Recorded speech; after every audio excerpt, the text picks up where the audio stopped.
Welcome back to UFC Ninja. Here's a peek at last week's betting results to get you ready for the Ninja's breakdown on the next card. Yeah, welcome back. It's the Ninja Boys.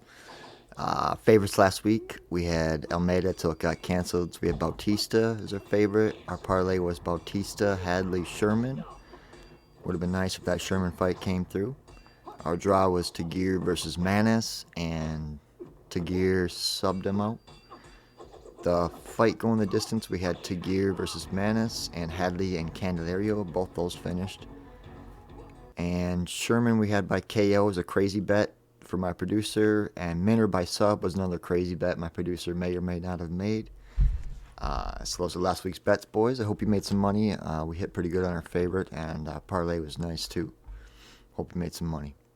First fight of the night, we got Carlos, the Black Jag, Ulberg versus Negumereanu. All right, Ulberg's at a minus 130, and Niku is at a plus 110.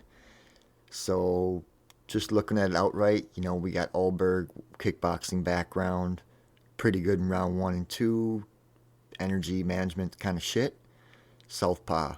And then Nick's side, he's got this wrestling foundation and background, pretty hittable, likes to grind and tires opponents out and kind of go savage mode, and doesn't like to always stick to the wrestling game plan. So in my opinion, that could cost him if he lets Ulberg here manage his energy somehow and keep some energy and keep it on the feet in round 1 or 2. I'm seeing Ulberg maybe get a TKO round 1 or 2, but we know Nick's going to try to pressure him and kind of grind on him in the first round and tire him out. But if Nick switches back to space in the second round or part of the first and lets Ulberg snap off on him and put his technique to work, maybe he could crack Nick's iron chin. If he can do that, it'd be something to see, because Nick's been proven to have just an iron jaw. But his last fight, he got hit a few times against that newcomer who's a southpaw, and if Ulberg's got better technique and more power, more energy left, he could crack Nick pretty good and maybe put him out. So to hedge this, I would say Ulberg round 1 or 2 TKO, or Nick just money line to make that bet come out right. Otherwise, I got nothing to say on this one, boys. Good luck. Next up, boys, we got Julio, Arce versus Montel, Quick, Jackson. Arce is at a plus 175. Jackson's at a minus 220. Arce is an experienced veteran here. Jackson's more up and coming, even though he just turned 30. And I think with this one, they call Montel Quick Jackson. The guy kind of looks like half asleep, like a zombie in there, more like a zombie. And he just kind of like plays it safe, offense and defense wise. Never goes too hard one way or the other, like unless somebody falls into a choke or, wants to eat his right hand or really hungry. So if you ask me, I'm just thinking this bet's going to go the distance, or this fight's going to go the distance, and that would be a bet. And I'm also thinking that it's going to be a close fight, so I would say this is going to be my producer's favorite bet of the week, our draw. That's going to be our draw bet, I believe, too, this week. I'll let you know for sure at the end of the cast here, but it's going to be a close fight both ways. I think Jackson might come out on top personally, but fight goes the distance is going to be our bet, and also draw is going to be our bet. If you got any other props on this one, good luck with them, guys. That's all I got. Okay, guys, next up, Mike, the Lone Wolf, Trizano versus Seung, Woo, Sting, Choi. Trizano's at a plus 134. Choi is at a minus 165. Choi with the striking background, Trizano wrestling background. Coming into this one, both like unpredictable fighters. The backgrounds show Trizano is pretty hittable. Choi has been choked out on the ground. So you're like looking at it. If it stays standing, okay, Choi's probably going to touch him up. If it goes to the ground, Trizano's probably going to win the ground control. It's just kind of like a filler fight. Like just one of the toppings on the pizza. The whole pizza is going to be more like the main event, and this is just a filler in the pie. So it's going to be a scrap. Honestly, I think there's going to be some action in this fight. But that's all I got to say about it. I don't have any prop bets or money line winners. So if you guys do, good luck, and we'll see what happens. Next up, guys, weighing in at 116 pounds, we get a couple of feline cats.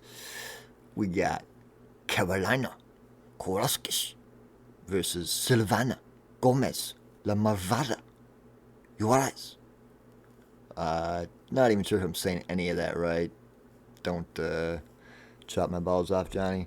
But we'll go with La Marvada, if that's right, the Wicked, to win this one, boys. Alright, guys, next up, we got a little filler fight again. We got Ottman, the Bulldozer, Azir, versus Matt, Steamroller, Frevola. And,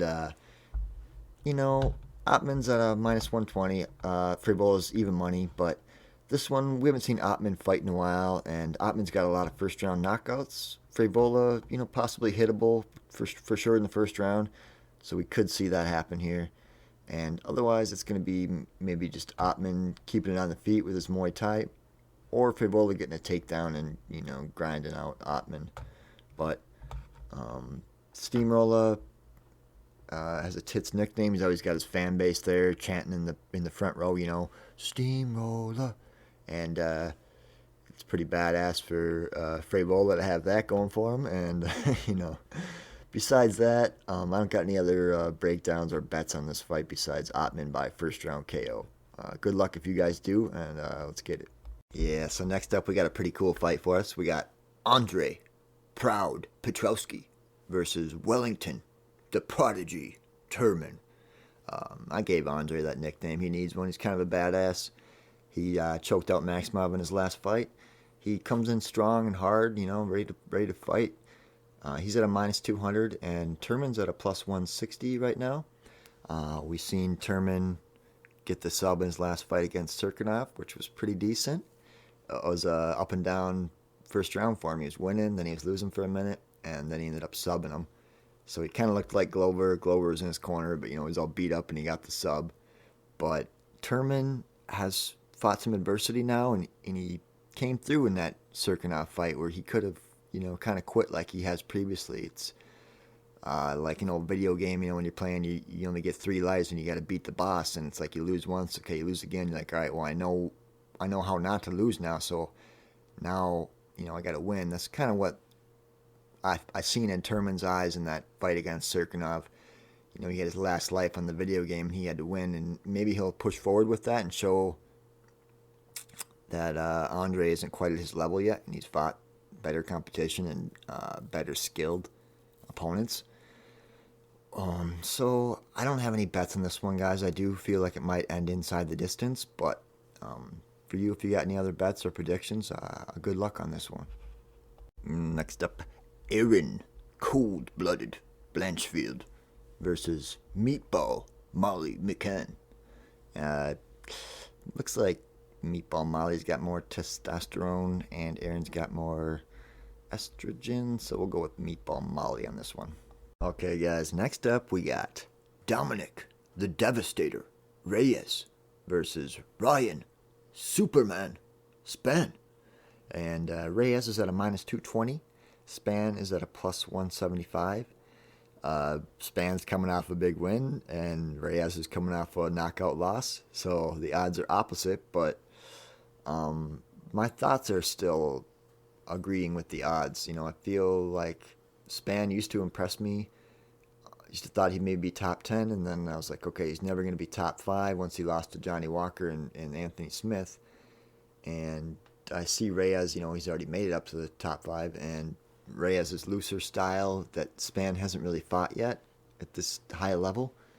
So I feel like Reyes is going to come out on top here. But, I think it's just going to be a good fight for us to watch as fans, and a couple of big guys going at it. So if you got any other bets or predictions on this one, guys, good luck to you. That's all I got. All right, next up we got Renato Moicano versus Brad Quake Riddell. This one's just going to be hard to pick, guys, one way or the other. But we know Moicano might get a submission with his Brazilian Jiu-Jitsu, and we know Riddell might get a knockout with his kickboxing background. We've seen Fiziev knock out Moicano. Fiziev also knocked out Riddell, but Riddell hung in there for a couple of rounds. So I'm interested to see what's going to happen. I might hedge bet this one and take a Moicano by sub and Fiziev by TKO, and we'll see what we need to do to make money on that. But otherwise, I got nothing much to say on this one, guys. Just a fight for us to enjoy, and they both kind of have their strengths and weaknesses here in this fight, so we'll see what happens. Okay, guys, welcome to the dojo. This is the mixed martial arts story of the week. This one's got a to-do. Well, I'll set you the stage here. We're in the United States of America, the state of Colorado, and we are just east of the Rocky Mountains in this one. And we are once again on a bus. We've had one other bus story out in Colorado. So my buddy, he's on this bus heading to work or heading home from work. Guy gets on the bus. Whatever, guy's got a backpack. Sits down. Everything's normal. Guy opens his bag. Starts pulling some stuff out. Buddy's checking him out. Looks at the guy's shit he's pulling out. The guy's pulling out a bunch of needles. Yeah, so dude pulls out one needle in particular. Pulls out some fucking band. Ties it around his forearm. And, what the fuck does he do? He pulls some blood out of his arm. And then he takes this needle of blood. Okay, now before I tell you, I'll tell you what my buddy was thinking. He's over there looking at this guy, and he sees this happening, and he's thinking, oh boy, I'm going to get stabbed today. Because he's thinking, this guy's going to go AWOL. He's like, I'm going to have to stop him. And somebody's probably going to get stabbed. It's going to be the person who stops him. So my poor buddy, having these thoughts go through his head.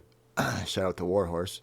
And anyway, back to this guy pulling his blood out, pulls his needle out of his arm, takes his bottle of water out of his bag, opens it up, squeezes the needle full of his own blood into the bottle of water. Okay. Puts the needle away. Goes, takes the bottle of water, and drinks it. So, if that doesn't tell you something, I don't know what that tells you, but it tells you something. And, tell you, and you see something like that in a scenario like that, you just never know what that guy's on, what he's doing, what's going through his head, what situation that day has him in life, where he's at, up or down, and if it's his last day or not. But you don't want to be around somebody like that. My buddy knew that, and luckily this guy ended up staying calm, and fucking no actions were taken. This guy did his own thing, fucking drank his own blood like no big deal.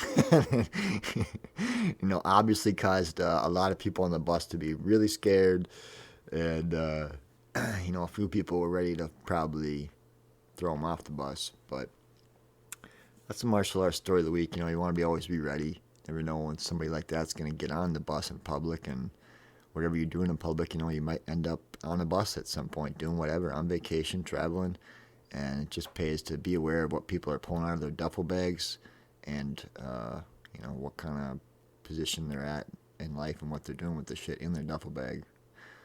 So shout out to Warhorse, and, stay sharp, everybody. All right, guys, getting into the meat and potatoes of the card here. Next up, we got Dan, the Hangman Hooker, versus Claudio, the Prince of Peru, Pulas. And Hooker's at a minus 155. Claudio's at a plus 125. Battle of a striker versus a grappler again.